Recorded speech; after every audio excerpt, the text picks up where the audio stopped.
ಮಹಿಳೆಯರು ಇನ್ಮುಂದೆ ಫ್ರೀಯಾಗಿ ಬಸ್ಸಲ್ಲಿ ಓಡಾಡಬೇಕಾ? ಹಾಗಿದ್ರೆ ಇನ್ಮುಂದೆ ಆಧಾರ್ ನಡೆಯಲ್ಲ. ಶಕ್ತಿ ಸ್ಮಾರ್ಟ್ ಕಾರ್ಡ್ ಮಾಡಿಸ್ಲೇಬೇಕು. ಹಾಯ್ ಫ್ರೆಂಡ್ಸ್, ನಮಸ್ತೆ ಎಲ್ರಿಗೂ. ಅನಿತಾಸ್ ಬೈಟ್ಸ್ ಯೂಟ್ಯೂಬ್ ಚಾನಲ್ಗೆ ಸ್ವಾಗತ. ಹಾಗೇನೆ ಇನ್ಮುಂದೆ ಮಹಿಳೆಯರು ಬಸ್ಸಲ್ಲಿ ಓಡಾಡಲಿಕ್ಕೆ ಆಧಾರ್ ಕಾರ್ಡು ಅಥವಾ ವೋಟರ್ ಐ ಡಿ ಕಾರ್ಡ್ನ ಬಳಸ್ತಾ ಇದ್ರು. ಇನ್ಮುಂದೆ ಹಾಗಾಗಲ್ಲ. ಶಕ್ತಿ ಸ್ಮಾರ್ಟ್ ಕಾರ್ಡ್ ಯೋಜನೆ ಬಂದಿದೆ. ಹಾಗಾಗಿ ಶಕ್ತಿ ಸ್ಮಾರ್ಟ್ ಕಾರ್ಡ್ನ ಮಾಡಿಸ್ಕೊಂಡ್ರೇ ಬಸ್ಸಲ್ಲಿ ಓಡಾಡಲಿಕ್ಕೆ ಆಗೋದು.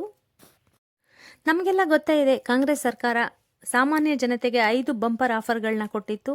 ಆ ಆಫರ್ಗಳಲ್ಲಿ ಈ ಶಕ್ತಿ ಯೋಜನೆ ಕೂಡ ಒಂದು. ಹಾಗಾಗಿ ನಮ್ಮ ಎಲ್ಲ ಹೆಣ್ಮಕ್ಳು ಫ್ರೀಯಾಗಿ ಬಸ್ಸಲ್ಲಿ ಎಲ್ಲಿಂದ ಎಲ್ಲಿಗೆ ಬೇಕಾದ್ರೂ ಆಲ್ ಓವರ್ ಕರ್ನಾಟಕ ಫ್ರೀಯಾಗಿ ಓಡಾಡ್ಬೋದಾಗಿತ್ತು. ಅದಕ್ಕೆ ಆಧಾರ್ ಅಥವಾ ವೋಟರ್ ಐ ಡಿ ಇದ್ರೆ ಸಾಕಾಗ್ತಿತ್ತು. ಇನ್ನು ಮುಂದೆ ಹಾಗಾಗಲ್ಲ ಫ್ರೆಂಡ್ಸ್. ಇದಿಷ್ಟೇ ಅಲ್ಲದೆ ಸರ್ಕಾರ ಇನ್ನೂ ಬಂಪರ್ ಆಫರ್ ಅನ್ನೋ ಹಾಗೆ 5 ಯೋಜನೆಗಳನ್ನ ಬಿಟ್ಟಿತ್ತು. ಅಂದರೆ ಫ್ರೀ ಭಾಗ್ಯಗಳನ್ನ, ಬಿಟ್ಟಿ ಭಾಗ್ಯಗಳನ್ನ ಜನಗಳಿಗೆ ಕೊಟ್ಟಿತ್ತು. ಆ ಬಿಟ್ಟಿ ಭಾಗ್ಯಗಳು ಯಾವುವು ಅಂತ ಹೇಳೋದಾದರೆ ಅದನ್ನು ಕೂಡ ಟೈಪ್ ಮಾಡಿ ಹಾಕಿದ್ದೀನಿ, ನೋಡ್ಕೊಂಡ್ಬಿಡಿ. ನಾನು ಒಮ್ಮೆ ಕೂಡ ಹೇಳ್ತೀನಿ. ಮೊದಲನೇದು ಅನ್ನಭಾಗ್ಯ, 2ನೇದು ಗೃಹಲಕ್ಷ್ಮಿ ಅಂತ ಬಿಟ್ಟಿದ್ರು, 3ನೇದು ಗೃಹ ಜ್ಯೋತಿ, 4ನೇದು ಶಕ್ತಿ ಯೋಜನೆ ಅಂತ ಬಿಟ್ಟಿದ್ರು, 5ನೇದು ಯುವ ನಿಧಿ ಅಂತ ಬಿಟ್ಟಿದ್ರು. ಇದಿಷ್ಟು ಬಗ್ಗೆ ಹೇಳೋದಾದರೆ ಅನ್ನಭಾಗ್ಯ ಅಂದರೆ ಬಡ ಜನತೆಗೆ ಒಬ್ಬ ವ್ಯಕ್ತಿಗೆ 10 kg ಅಕ್ಕಿ, ಹಾಗೆ ರಾಗಿ ಗೋಧಿ ಎಲ್ಲ ಕೊಡ್ತಾ ಇದ್ರು. ಹಾಗೆ ಗೃಹಲಕ್ಷ್ಮಿ ಅಂದರೆ ಗೃಹಿಣಿಯರಿಗೆ ಮನೆಯಲ್ಲಿ 2,000 ರೂಪಾಯಿ ದುಡ್ಡನ್ನ ಬರ್ತಾ ಇತ್ತು. ಮನೆ ಯಜಮಾನತಿ ಯಾರು ಮನೆ ಒಡತಿ ಅವರಿಗೆ 2,000 ರೂಪಾಯಿ ಅಮೌಂಟು ಕ್ಯಾಶ್ ರೂಪದಲ್ಲಿ ಬರ್ತಾ ಇತ್ತು. ಹಾಗೆ 3ನೇದು ಅಂತ ಹೇಳೋದಾದರೆ ಕರೆಂಟು, ಫ್ರೀಯಾಗಿ ಕರೆಂಟ್ ಭಾಗ್ಯ ಸಿಕ್ತು ಎಲ್ಲರಿಗೂ.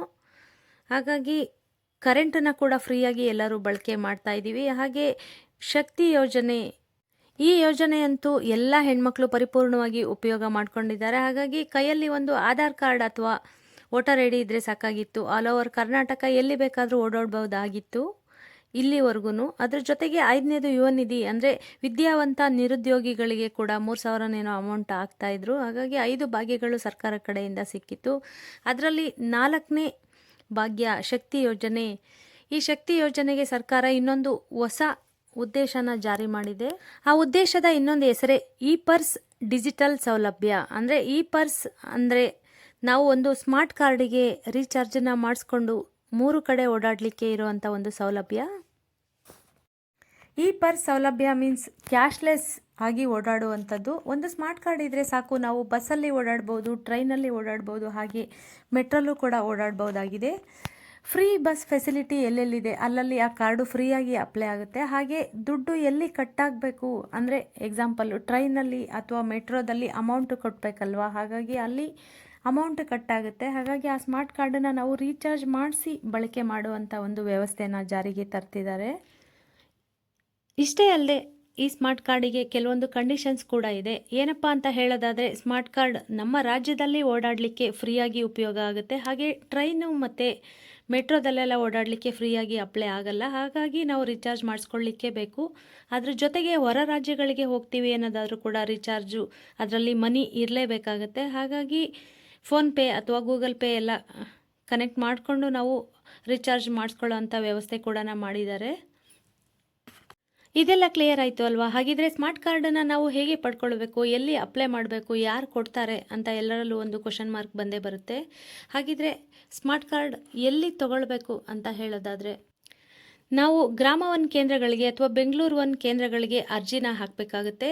ಅರ್ಜಿನ ಯಾವಾಗ ಹಾಕಬೇಕು ಅಂತ ಕೇಳೋದಾದರೆ ಮಾರ್ಚ್ ಎಂಡ್ ಅಥವಾ ಏಪ್ರಿಲ್ 1 ಬಿಡ್ತಾರೆ. ಹಾಗಾಗಿ ಆಗ ಬಿಟ್ಟಾಗ ಏನೆಲ್ಲ ಸಪೋರ್ಟಿನ ದಾಖಲೆಗಳನ್ನ ಹಾಕಬೇಕಾಗುತ್ತೆ ಅದ್ರ ಬಗ್ಗೆ ಸವಿವರವಾಗಿ ಮತ್ತೊಂದು ವಿಡಿಯೋನ ಮಾಡಿ ಹಾಕ್ತೀನಿ ಫ್ರೆಂಡ್ಸ್. ಆಗ ಏನೆಲ್ಲ ದಾಖಲೆಗಳನ್ನ ತೊಗೊಂಡೋಗ್ಬೇಕು ಅದಷ್ಟು ದಾಖಲೆಗಳನ್ನ ತೊಗೊಂಡೋಗಿ ಗ್ರಾಮ 1 ಅಥವಾ ಬೆಂಗಳೂರು 1ನಲ್ಲಿ ನೀವು ಅಪ್ಲೈ ಮಾಡ್ಬೋದಾಗಿದೆ. ಅದು ಫ್ರೀಯಾಗಿ ಅಪ್ಲೈ ಮಾಡ್ತೀರಾ. ಹಾಗೆ ಫ್ರೀಯಾಗಿ ಸ್ಮಾರ್ಟ್ ಕಾರ್ಡ್ ಕೂಡ ನಿಮಗೆ ಸಿಗುತ್ತೆ.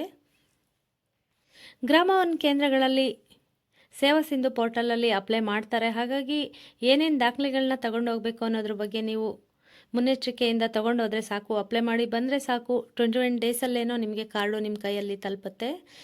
ಮತ್ತೊಂದು ವಿಡಿಯೋ ಮಾಡಿ ಎಷ್ಟು ದಿನಗಳಲ್ಲಿ ಕಾರ್ಡು ಕೈಗೆ ತಲುಪುತ್ತೆ, ಹಾಗೆ ಏನೆಲ್ಲ ದಾಖಲೆಗಳು ತೊಗೊಂಡೋಗ್ಬೇಕು ಅನ್ನೋದನ್ನು ವಿವರವಾಗಿ ಮತ್ತೆ ಹೇಳ್ತೀನಿ ಫ್ರೆಂಡ್ಸ್. ಹಾಗೆ ಸ್ಮಾರ್ಟ್ ಕಾರ್ಡ್ ಯೋಜನೆನ ಜಾರಿಗೆ ತಂದಿರೋದ್ರ ಬಗ್ಗೆ ಪೇಪರಲ್ಲಿ ಬಂದಿದ್ದಂಥ ಆರ್ಟಿಕಲ್ ಕೂಡ ನಾನಿಲ್ಲಿ ಕಟ್ ಮಾಡಿ ಹಾಕಿದ್ದೀನಿ. ಇದನ್ನು ಕೂಡ ನೀವು ಓದ್ಕೊಳ್ಬೋದಾಗಿದೆ. ಈ ಒಳ್ಳೆ ಮಾಹಿತಿ ನಿಮಗೆಲ್ಲ ಇಷ್ಟ ಆಗಿದೆ ಅಂತ ಭಾವಿಸ್ತೀನಿ. ಇಷ್ಟ ಆಗಿದ್ರೆ ಆದಷ್ಟು ಶೇರ್ ಮಾಡಿ, ಕಮೆಂಟ್ಸ್ ಮಾಡಿ, ನನ್ನ ಚಾನಲ್ನ ಸಬ್ಸ್ಕ್ರೈಬ್ ಮಾಡ್ಕೊಳ್ಳೋದನ್ನ ಮರಿಬೇಡಿ ಫ್ರೆಂಡ್ಸ್. ಸರಿ ಫ್ರೆಂಡ್ಸ್, ಹಾಗಿದ್ರೆ ಈ ವಿಡಿಯೋ ನಿಮಗೆಲ್ಲ ಇಷ್ಟ ಆಗಿದೆ ಅಂತ ಭಾವಿಸ್ಲಾ? ಖಂಡಿತ ನಿಮ್ಗೆ ಇಷ್ಟ ಆಗಿರುತ್ತೆ. ಇಷ್ಟೆಲ್ಲ ಒಳ್ಳೆ ಮಾಹಿತಿ ಕೊಟ್ಟಿರೋ ನನಗೆ ಒಂದು ಲೈಕ್ ಕೊಡ್ದೇನೆ ಇರ್ತೀರಾ? ಖಂಡಿತ ಕೊಡ್ತೀರಿ. ಹಾಗೆ ನನ್ನ ಚಾನಲ್ನ ಸಬ್ಸ್ಕ್ರೈಬ್ ಮಾಡಿಕೊಂಡು ವೀಡಿಯೋಸ್ನ ನೋಡ್ತಾ ನನಗೆ ಎಂಕರೇಜ್ ಮಾಡಿ. ಧನ್ಯವಾದಗಳನ್ನ ತಿಳಿಸ್ತಾ ನಾನು ವಿಡಿಯೋನ ಮುಗಿಸ್ತೀನಿ ಫ್ರೆಂಡ್ಸ್.